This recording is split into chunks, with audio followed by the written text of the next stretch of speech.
Hi everybody, this is Bullseye Handicapping. Uh, Talking to you about the prep races, last races going forward. Here we go. The last prep races going forward here in um, Keeneland and at Aqueduct. And Bullseye Handicapping is all about betting races when you're wowed. For the last 6 years, I've reduced the amount of races I play from playing way too many races now to playing 95% less. I only play on Saturdays. I only play graded races at a route, mile and 16th and up. And I specialize. I'm 70 years old, playing for 50 years. Love the game. And the only way you can continue to love the game is by winning. And what I learned most about my play was that I played way too many races. So what you have to do is you got to find other things to do, and I dance. And in between races, that's what I do. I dance. So getting ready to, I was looking at the two races for Saturday. I only play on Saturdays, like I said, and looking at the Wood Memorial and looking at the um, uh, Keeneland race, the Bluegrass, both on Saturday again. So I've watched all the videos, watched everything, and really enjoyable. Got different viewpoints and basically creating a story, in my mind and seeing if I get wowed. And if I get wowed, I can keep playing. I mean, I can keep handicapping. So uh, last night I went, on the computer and checked the weather. So Aqueduct should be fine. At minimum, Aqueduct should be maybe a good track, but otherwise it should be fine. It doesn't look like it's going to continue to rain. So big field, really good value. And I'm wowed by more. I'm surprised that, I've been playing Aqueduct because not enough horses in the field. One of my requirements is that got to have at least 8 horses, to want to get involved. And this year it's probably going to be 12, 11, 10 horses. So that's really good. Um, and Bullseye Handicap is not trying to play pick threes, daily doubles. It's just playing the race. And as the late Mike Pizzola would say, let the bet make you, have a felt sense. So initially, my thoughts were, same as everybody else on the 1 horse and on the 13 horse, the two bookends, as they say in one of the videos. By the way, thank you, Pastor Wire, for sending me the photograph sheets. Thank you for, all of the shows. Uh, that's handicapping is not just about looking at the racing form, it's about looking at everything. And the good thing about being 70 years old and retired is I can look at everything. I can take the time to um, handicap. It's crazy. Last night I couldn't sleep, at all. And I don't know if it's because of the fact that I'm so excited about the Derby or because of the fact that um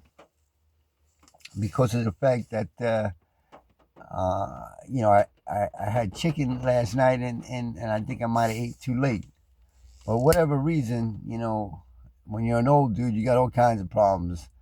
But the joy of handicapping is not one of them. The joy of handicapping is one of the pleasures. One of the few pleasures you got as an old dude.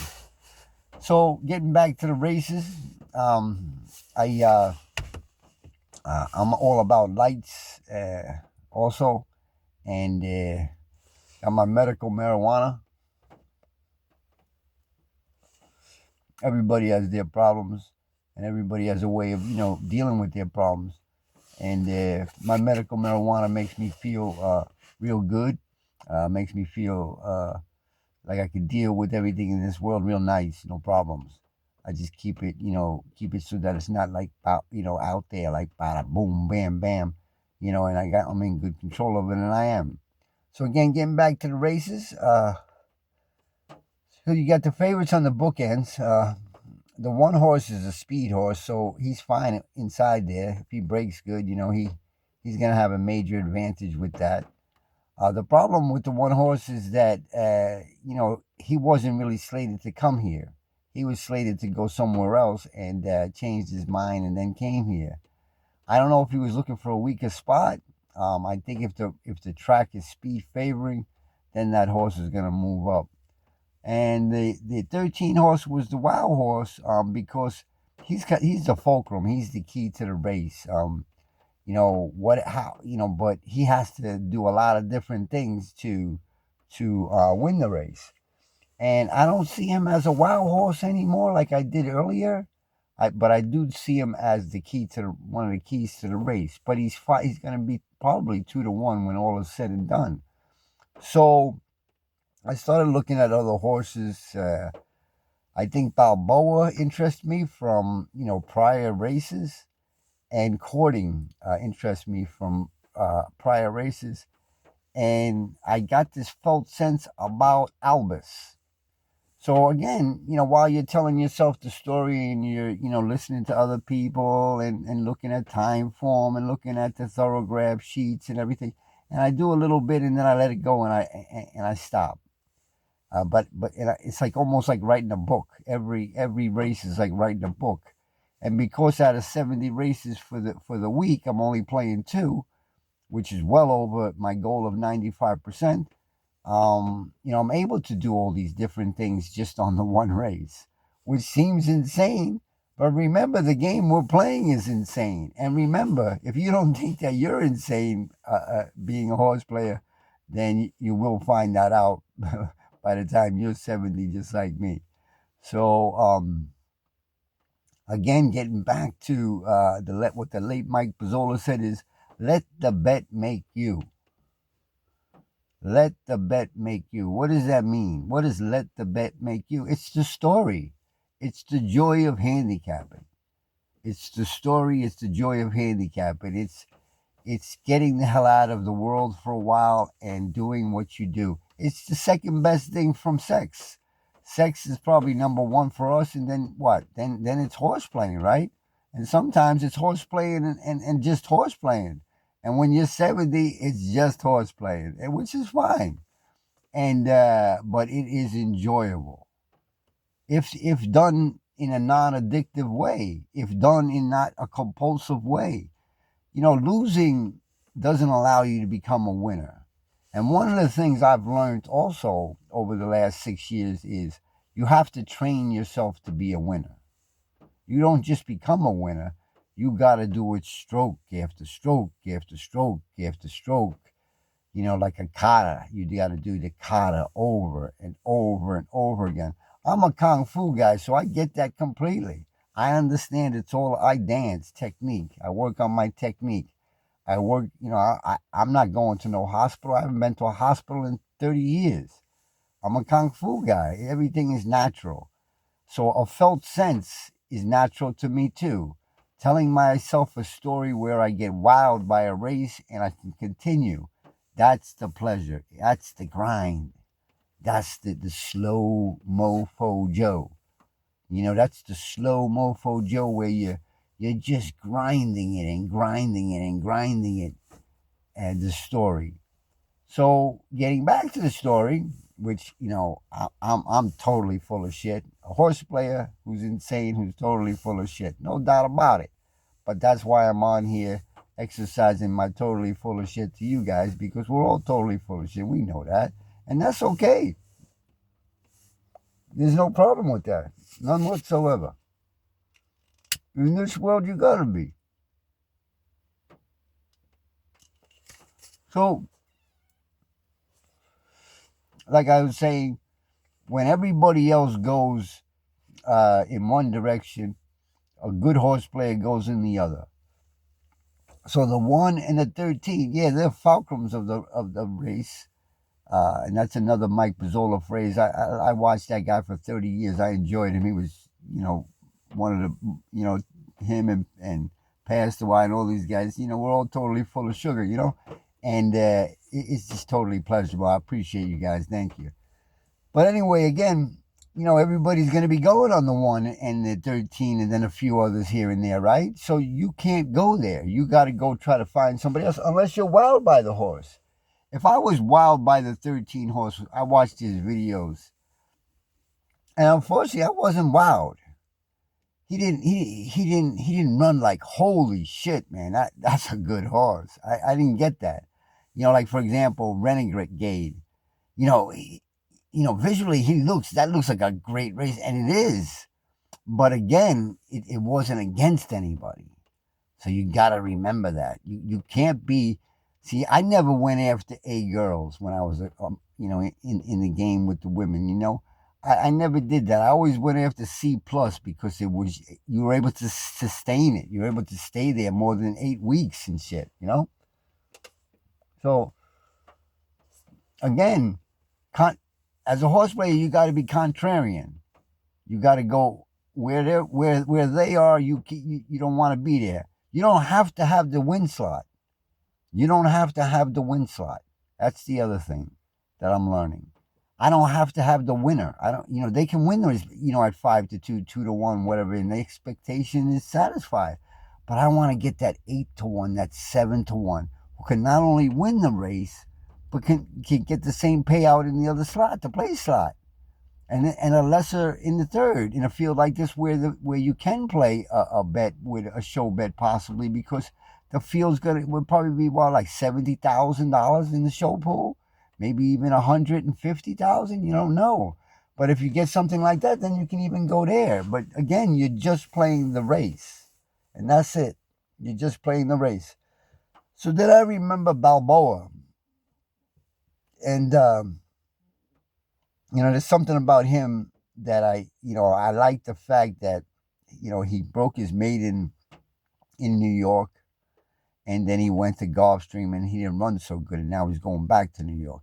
There's something about that I like, so I got to still look at that and see what my mojo is and see what, develops as I continue with the story. So as it has to do with him, that's how I feel about him. Again, when we get to what's his name, Albus, who didn't go in the Florida Derby, which was a good idea for him. Boy, I don't know what he would have done, but I'm glad he didn't go in because I was looking at him for underneath there, and so he goes in this race, and I'm not sure. Like my I was a little wowed by him. I just had this felt sense about him, but coming back to New York, not so much. Coming back to New York, not so much. So I'm getting off of him a little bit. So then I remembered that I liked courting. I liked courting in the race that he ran against Paladin. I mean, and Renegade, and so I'm watching. I'm watching the. Because I can't go to sleep and it's 1:30, 2 o'clock in the morning. I open up time for him because that was my next step. I got the weather, and now open time for him, and I want to watch some races. So I remember that I played courting, and I remember being disappointed by him. I remember not having to have him in the win slot, but I think he was okay to be in there, but he was a little bit overbet at 6-1. I thought I was going to get more like 10-1, 8-1. So it was kind of like a pass on him, even though I was wowed by him going into the race a little bit. So then I watched his video in the race that he ran against Renegade and Paladin, and I was wowed again. I didn't know that he came out of the gate as bad as he did. I didn't know that he got slammed all the way back to last. I mean, he must have lost 6 lengths at least. And so if he lost by 6 lengths, he's really only losing to Paladin. He's probably third, maybe not, but he runs closer than he did. Because if you give him at least 3 of those 7 lengths, he's a lot closer. But if you take Renegade and Paladin out of the race, and Renegade ran a huge race, then now, and he beat all the other horses, which there was some good horses in there that were lower prices than him, and he passed them at the end and would have won the race, not spectacularly, but he would have won the race. So reflecting it to be more like this race, which it is, because now instead of being in a grade 1, he's going to a grade 3. And what I also like about it, the wow factor, is that there's a lot of pace in the race. So all he needs to do is not try to get out of the gate so quickly, but more like, if you're going to hesitate for a moment in the gate, let those other horses get in front of him. Don't bang into him. Go to the rail, save the ground, right off the bat, save the ground, right? He's in the 8 hole. So, he doesn't have to get it. He doesn't have to get all slammed up. He just has to break clean and then take cover, and let all that speed do whatever it wants to do, and just chill. And the good thing also is that he's, I don't see him now 6-1 out of a grade 1. He's going to be more like 11-1. So that's the wow. I mean, now I'm getting 11-1 at a graded race that's lower than the one he was going to go into. And this is, not only is this going to be enjoyable to watch the race, but then you'll know more about how good Renegade is. If he runs a good race, then Renegade's even better. If he gets out clean and just doesn't run a race, then Renegade's not as good as you think. Because Renegade won really, really nice, but he didn't beat anybody. And whoever he run, you want to see who he's run against to see if they, validate him even more or detract from him.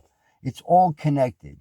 That's why it's good to stay into like the graded races and a particular class, because what you'll find is that it's all integrated. It's all related. It's like a spider web. And our job as handicappers is to look at that spider web, come up with a story, either be wowed and continued, or not be wowed. Like, for example, if I didn't see this, I wouldn't really be wowed, because I'm leaning toward favorites. But now that I'm leaning toward an 11-1 shot in a big race where the favorites don't necessarily have to be in the race or part of the race. And one of the things that was Michael Bozzola's whole thing was, only play a race when you think that the favorites are vulnerable and you're gonna get a price that's better than what he deserves. This horse probably deserves to be around 5-1. And I think you're gonna get, or at least let's say 6-1. Let's keep him at the same odds that he was running against Renegade, 6-1. But you might get 11-1.